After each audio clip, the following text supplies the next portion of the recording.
sell it for on Amazon and eBay. Check it out for yourself. So you can get the phone book size book full of documents, you name it.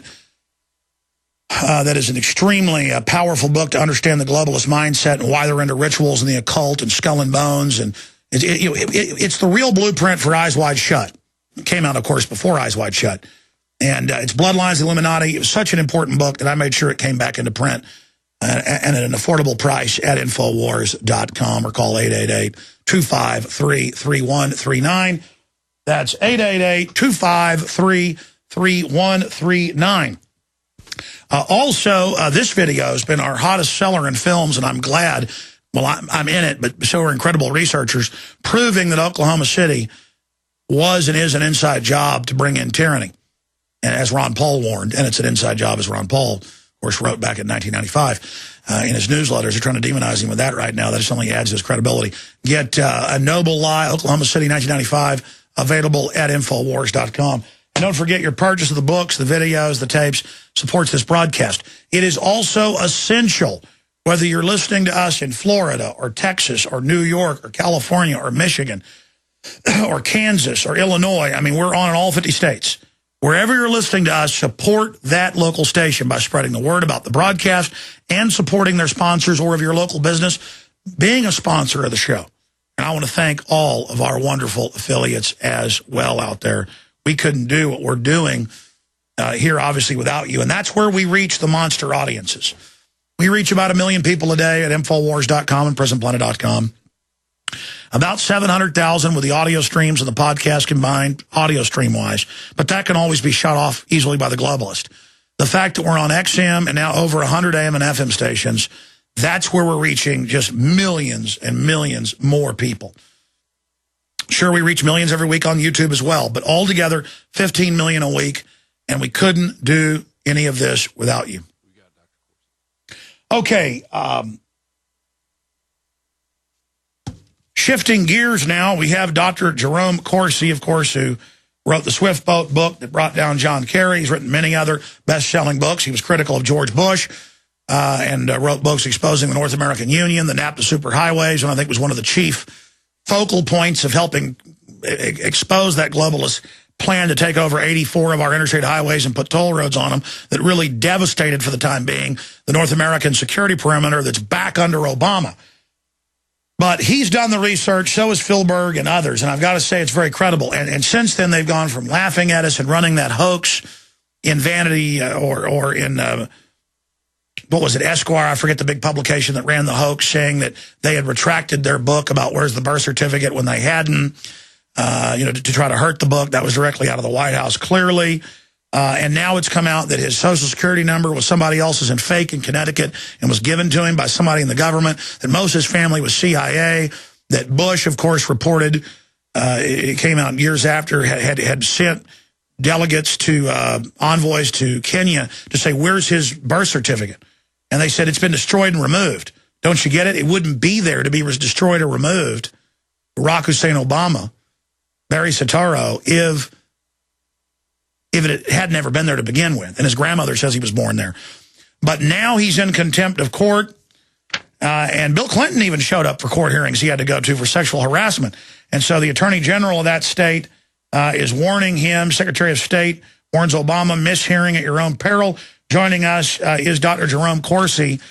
And I'm going from memory here. Wasn't it, what was the big magazine? I can't remember. I can't believe I can't remember. You're right. It was Esquire. It was Esquire. Yes, Esquire. So how is that lawsuit going? Lawsuit is pending. The judge has to decide on Esquire's motion to dismiss. But as soon as the judge decides on that motion, the court ought to go forward with the case. So we're waiting. It just takes a long time. All right, let's continue here, Doctor. Let's start with the basics for new listeners, because I was on a radio show in Florida on 8:10 a.m., one of our affiliates, a Doc Holliday show, and he was bringing up, what's going on with the birth certificate? Crystallize it for me, Alex. Why do we question this? Well, I want to ask you the same question. Well, first of all, the birth certificate's been called into question from the very beginning. Obama wouldn't show the original birth certificate. He produced a short form certification of live birth. And then on April 27th, just before my book was going to come out, the White House suddenly releases this long-form birth certificate, which Donald Trump was also pressing, saying, "Where's the birth certificate?" And what the White House released turned out to be a forgery. We do not have yet the original documentation released from the vault of the Hawaii Department of Health.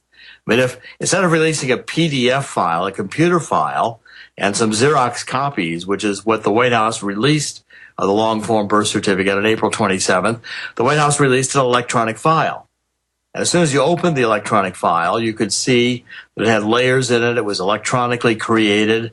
Within hours, there were videos on YouTube showing that the file was not a scan of a paper document. Yeah, but what about the Connecticut Social Security? When the guy's got somebody else's Social Security number, boom.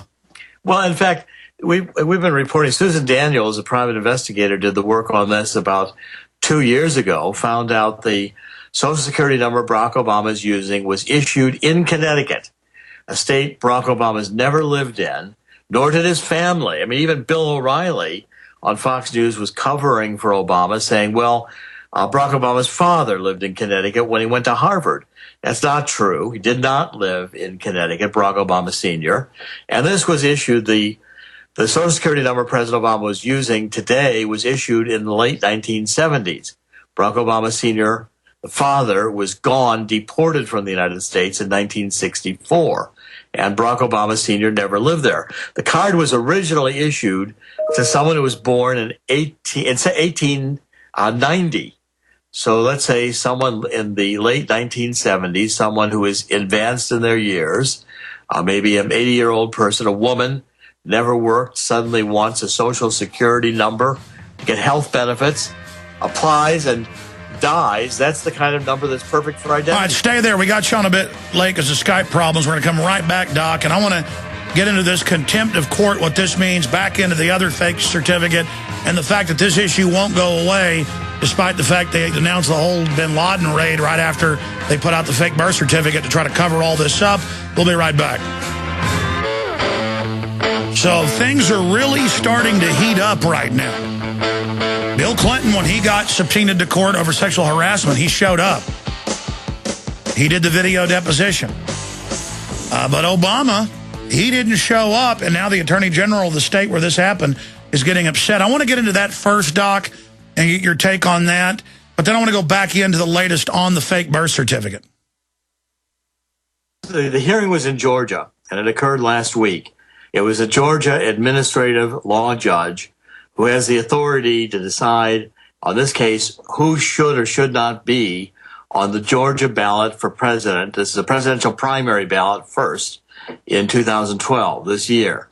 And the case was brought by citizens in Georgia, arguing that Obama was not eligible to be president under Article 2, Section 1 of the Constitution, either because his father was a Kenyan, and that made Barack Obama a dual citizen at birth, not a natural-born citizen, or because the birth certificate was forged and false, and there's no proof Obama was born in Hawaii. That was the argument.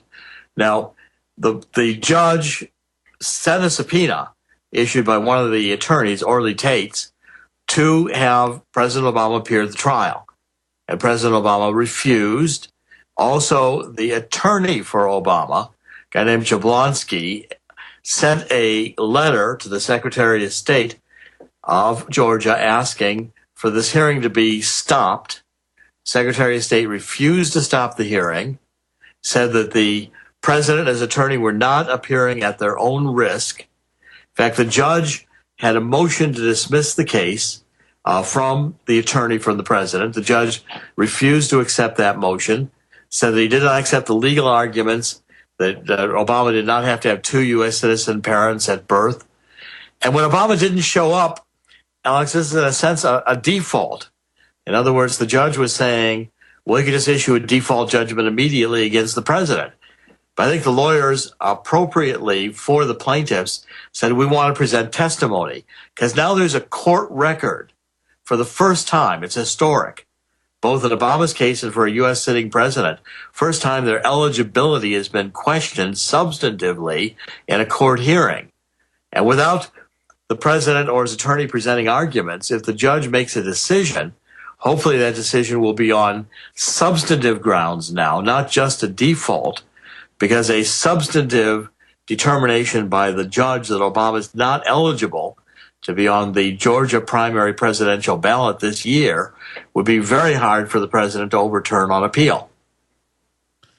This is a big deal, and we're not seeing a lot of corporate prostitute dinosaur media coverage of this. They wanted to just come out with their hoax with the new birth certificate, have bin Laden come out a week later to kind of overshadow that and just move on. But more and more people realize just how illegitimate Obama is.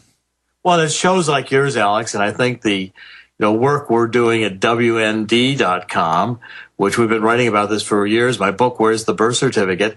There's millions of Americans that know they're being lied to by the White House on Obama's eligibility. It's never been vetted. And notice he released that the week before your book was going to come out. I mean, they were scared of your book. That's right. And then the bin Laden, assassination or hit, whatever you want to call it, occurred right afterwards. So you've clearly got a wag the dog effect. And the mainstream media went right along with it. As soon as that April 27th, the White House released the birth certificate, the media said, okay, nothing to see here. Now let's all move on. They didn't question, is this a legitimate document? Why have we waited 3 years to see it? Why can't we see the original documents that remain hidden away in Hawaii, the original birth documents? Why do we have all these contradictory reports? The governor said there was only a line item entry in the index of births in Hawaii on Obama's birth. If the governor looked for this long form birth certificate, why didn't the governor find it? I think increasingly the evidence is mounting that this long form birth certificate is a forged document, which means ultimately a felony was committed in the White House on behalf of Obama, and the mainstream media is covering it up. Well, I go back to the magazine article coming out and saying you'd retracted, you'd discredited, you'd admitted it was a fraud. Joseph Farah had admitted it was a fraud, and that you were offering retail back, which would bankrupt you on average, what you probably sell a book for 35% of its retail to these big distributors to be on the end cap, maybe 40%. So that wouldn't just knock you out for the 100,000 or whatever books you'd printed. It would also hurt you in having to pay that money back. That was an attempt to totally economically engage in espionage against you. And that shows how scared they were. If this book was a bunch of bull, and if you hadn't brought down top globalists before, they wouldn't have come after you. We're going to come back and cover that. And remember, the Kenyan government said the records of his birth have been removed, criminally destroyed. And we can show those documents.